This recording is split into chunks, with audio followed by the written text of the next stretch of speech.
Hi guys, and welcome to the review for The Other People by C.J. Tudor. It does say that C.J. Tudor is the author of The Chalk Man, and I have not read that, but I am definitely much more inclined to pick this up. I gave this 4 stars. I really loved this one. You do go... It's kind of like a couple of different... I don't even know if I want to say two different timelines or 2 different perspectives. No, it is from 2 different perspectives. So the first little bit mostly follows this man. He is heading home and he thinks he sees his daughter in the back of a car. So he thinks his daughter is kidnapped. At the time of this incident, she is like 4 or 5, something like that. And so he thinks he sees her in the back of a strange car, tries to follow the car, loses, and then tries to call his house. A detective picks up and says there's an issue with your daughter and your wife. So you're thrown right into the action right away. And so basically what has happened is his wife is murdered. They believe his daughter is actually murdered, but he thinks his daughter is alive because he is convinced he saw her alive in the back of a car. And so he is trying to find her. He's not willing to give up and say that yes, she is dead. There's a lot of conspiracies in this, as far as who's telling the truth and not. There's this group called The Other People, and they are located on the dark web. So that was interesting. Basically what happens if someone loses a member due to a car accident, like drunk driving, if they're hit by a drunk driver or something, you can go to The Other People and you can talk about what happened. They're considered like-minded people, which is a little odd, but I guess I can see that. But you can air your grievances towards them and they will support you and things like that. Now, if it comes to the fact that they basically... you want something done to right the wrong, they can help you take care of that. That's really all I can say going into that part. There were a couple of things in here I actually marked in this book as far as quotes go, and I would like to share some of these with you because I thought they were really good. So in this one it says, "None of us know until pushed what our limits truly are, how far we would go for those we love. The greatest acts of cruelty are born of the greatest love." I thought that was good. Let's see, what else do I have here that I can share with you?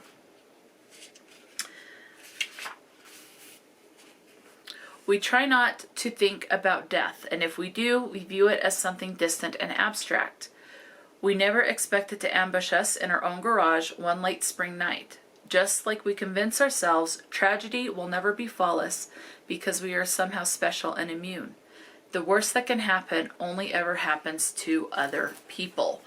So, I mean, I've got some more, you can't really tell because I use washi tape and just kind of wrapped around the page. But I do have a few more quotes that I've underlined and stuff, but you'll have to get the book to read those. So, I don't know, I thoroughly enjoyed this one. The other perspective is from, I think her name is, so there's 3 perspectives. One is from the perspective of Fran. And Fran is on the run with a little girl, and things with the little girl are weird. It's kind of like the little girl has narcolepsy that is mentioned. There is some paranormal aspects. This was interesting. There is, like, the little girl, I think her name that she's referred to a lot is it Izzy or Alice? I don't remember. Alice is what she's referred to as. There's reference to how she has this fear of mirrors. She hates to look in the mirrors, and it just turns her blood cold type of a thing. It is extremely fearful, and I completely understand that. Like, during the day, mirrors are fine. I hate looking in them. That's my own, what's the word I'm looking for? My own, I don't know, I'm blanking. Where I think I'm not worthy to look in the mirror type of a thing. That I'm garbage and don't deserve it. And things like that. I don't fit a certain standard. So that's my own problem during the day. But at night, I do get scared to look in the mirrors. And I trace my fear back to trying to play, before I was in junior high, like the Bloody Mary thing with my cousin. Yeah, that scared me to no end. So I trace the fear back to that. Sometimes I feel like there's paranormal spirits in the mirror. But again, that's my own fear, like a demon is looking back out at you type of a thing. And that is actually portrayed in this, where it's kind of like there's ghosts in the mirror, and that's part of the fear for this little girl, and things like that. There's this interesting connection with pebbles, how when she falls asleep, she wakes up with the pebble in her hand when she didn't have it in her hand before. So that was interesting to read about. The other perspective that you do get a couple of little pages from Alice's perspective, but not a lot.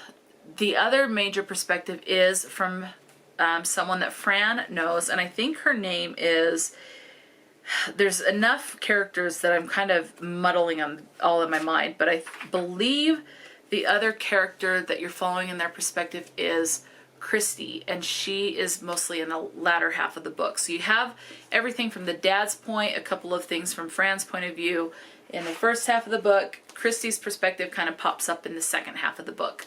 And they are all connected. You do figure that out. You just don't know what the connection is until later on in the book. Yeah. I mean, there's a lot of talk of grief, a lot of talk of death. So do be aware of that. Things are just suspicious. So the guy in this, what is his name? Gabe. I'm having trouble keeping characters straight. Gabe, he comes across this guy named, that I guess one of this guy's nicknames is,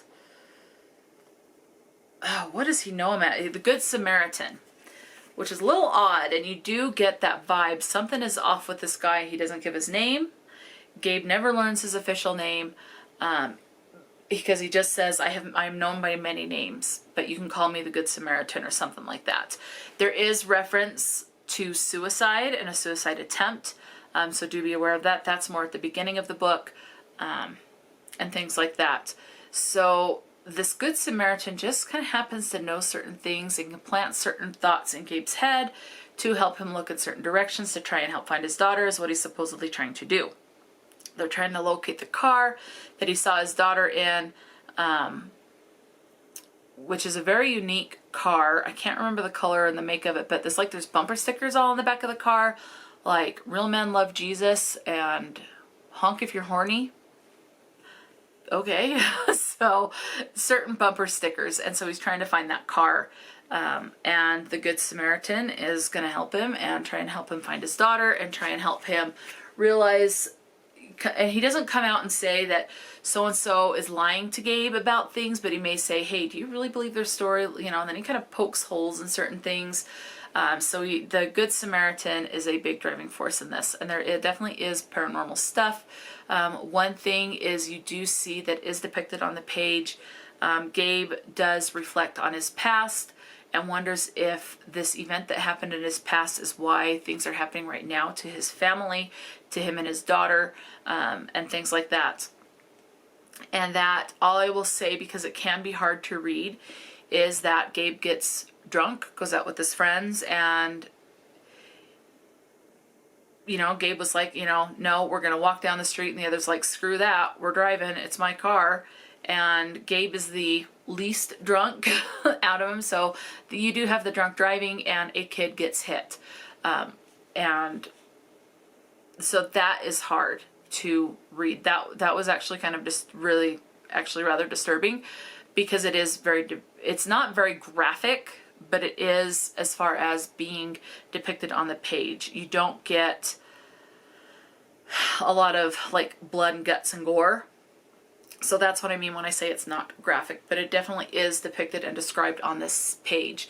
As with many drunk drivers, you have those that run and some that do face up to they screwed up and they stick around. And you'll find out who does what in this. So that's there as well. So with this being an adult thriller, I can't give you more information. as far as what's in the book without spoiling anything. But 4 stars. I loved it. And let me, you know what, let me see if there was at least one more quote I can give you, because there was some really good quotes. This is definitely one of the ones that's definitely easy to read. It's a fast-paced book. Okay, so here's just like a 2-sentence little quote. It says, "Another secret, heavy as a brick, and like bricks, secrets eventually drag us down and drown us." So there are some definitely, in my opinion, some profound phrases in this book. I've just highlighted a couple of them. I think, let's see, 4, 5, 6, 7 is what I've highlighted and underlined. But this is definitely, in my opinion, worth a reread, even though I know it's going to happen. This is definitely one that I would be fine if a readathon came up in like a month or two saying, I'm going to reread this. So I do want to get back to this. I really liked it. It was just interesting. And you do see some legal things as far as like a lawyer and how things in a will can be so tight, but yet some people can find some little loopholes and things. So that was interesting as well, but thoroughly enjoyed. Again, 4 stars. I liked the writing. It was almost, I want to say on some level it was a little simplistic, but not in the way that it was kind of everything was dumbed down. Nothing like that. It was, when I say it was simplistic, it's like it was just, it gave you enough to keep you enthralled and invested and to keep you going to where you felt like it was fast-paced. It is not lyrical and it is not flowery in any way like that. So it's very much blunt and to the point. It is not choppy. There are sometimes it did kind of feel like it could get that way, but it was just shy of that. But yeah, so, and for a thriller, it was, you know, with it being just over 300 pages, like I'm talking like less than 310 pages, no, less than 320 with the epilogue, you know, thoroughly enjoyed it. There was another one, a book that this cover reminds me of, which was like No Exit. I don't remember the author. You do have a lot of driving in this book, and it's completely different, but when I went into No Exit, I was very much let down, but this one I was not. So I haven't heard a lot of people talk about this, so let me know if you've read this, what you thought of the book, and if you've read The Chalk Man by C.J. Tudor, or any other books that the author may have put out. I haven't checked to see what else they've put out. But I don't know, I really liked it. So that's going to be it for this particular review. So until next time, stay true to yourself and enjoy a good book. And I'll talk to you later.